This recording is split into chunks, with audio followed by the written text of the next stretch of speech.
also continue on that question again, there are other questions about people in your party that are unhappy.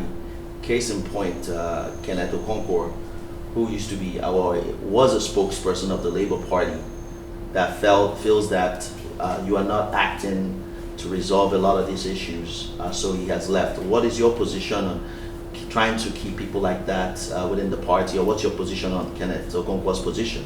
I've told you, I think I've said it, I can't act rascally. I've never been known to be somebody who operates rascally. I operate within the rules, within the guidelines and everything. And that's what we want to enthrone. You know, it's easy for anybody to say anything. You know, like I said, all those who left are my brothers. They are my people, who are my associates, whom I worked, whom I'm pleased with and everything. But I would never be part of what I'm trying to change. If I wanted that, I wouldn't have finished being governor when in the history of the country nobody left money. I would have taken it like every other person. So if you want to, if you say this is what you want to do, I would have signed into law, which has already been passed by the House, my own pension like every other person did. So if you want to change something, a leader must be an exemplary person by his behavior and conduct, even when it does not favor him. What is happening in Labour Party today is not what I wish. Even if I'm going to lose from it, it will not make me to act rascally. I must act and work within the law. And I can go and check all my involvement since I started this politics, or even in business. You will never see me involved in area where people will say he acted rascally. People can speculate, people can even fake it, but never.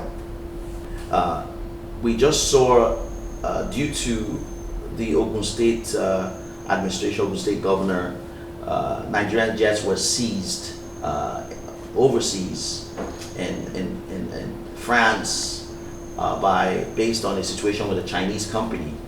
Now, the state this is something that happened within the state government side, and is now affecting the presidential jets being seized. What is your position on that situation, and how is impacting the visual optics for Nigeria as a whole, as a country? And do you think it's fair that a state government did something and the federal government is now having to pay the price for it? Well, for me, the first thing to say is that what we are going through now is very, very shameful and very negative in terms of the perception of our country. And something needs to be done very quickly. And I have made my humble request is that we need to urgently audit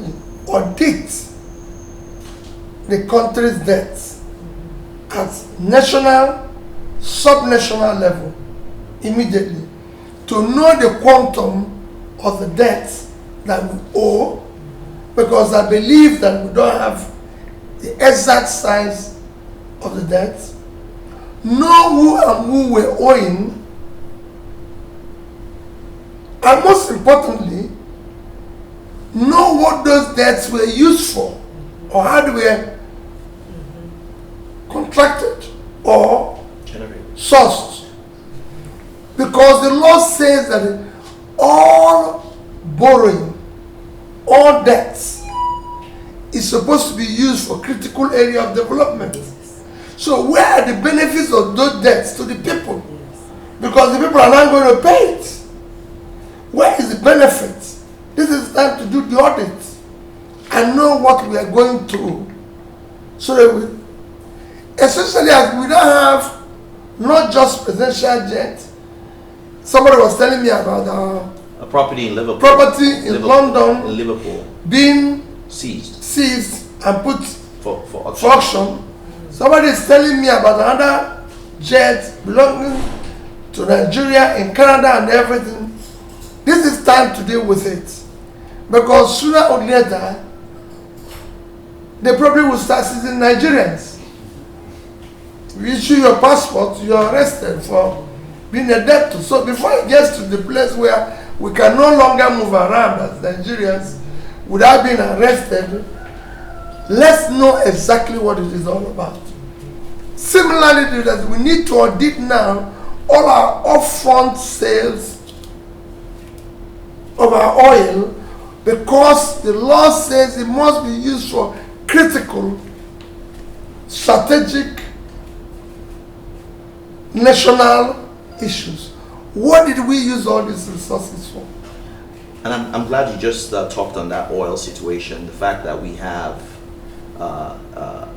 Dangote refinery seeking to process, to have the federal government offer them a sale of oil so that they can be able to, based on the refinery being built.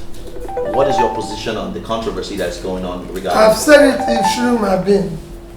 If there's anything we need to do today, is to, as quickly as possible, ensure that the refinery gets all the crude they need. So you feel that they should get all the crude they need? Everything, as quickly as possible. Why? And that's why I said we must today. One of the trades we have of foreign exchange is importation of refined fuel.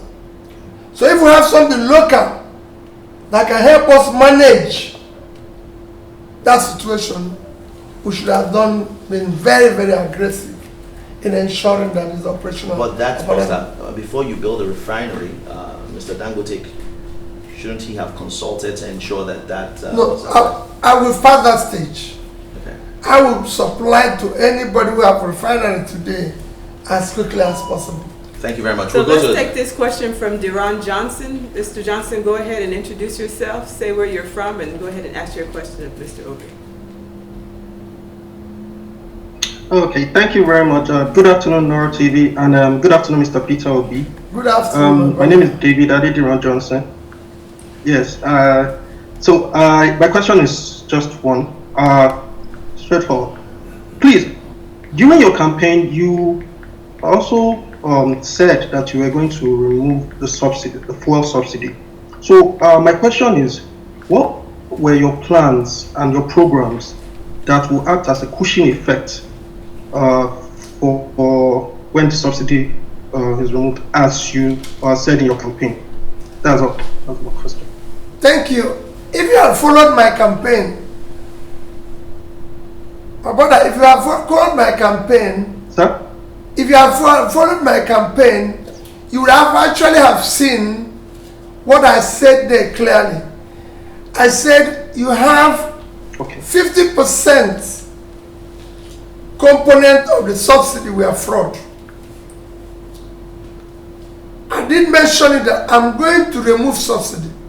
The first thing would have been to eliminate the fraud side of it, because everybody knew that the amount of fuel we were consuming were far in excess of what we were supposed to be consuming because of the fraudulent activities.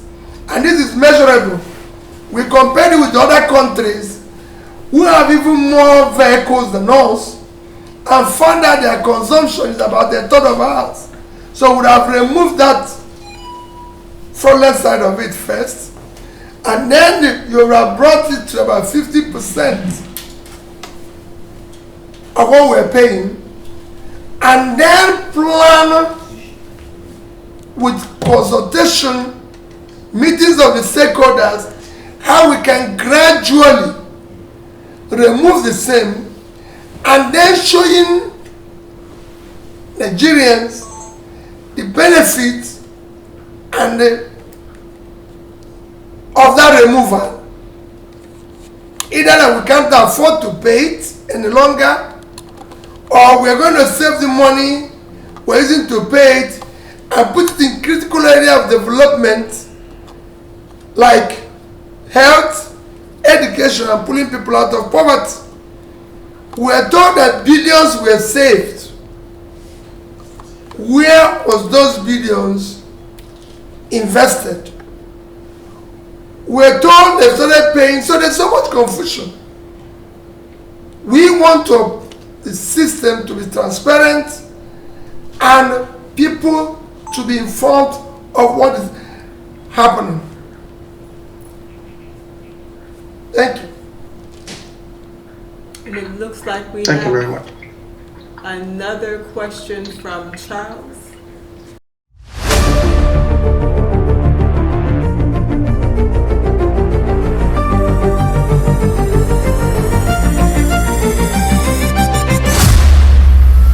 NoireTV, showing on Verizon Fios channel 269, Optimum channel 1100, and on Digicel.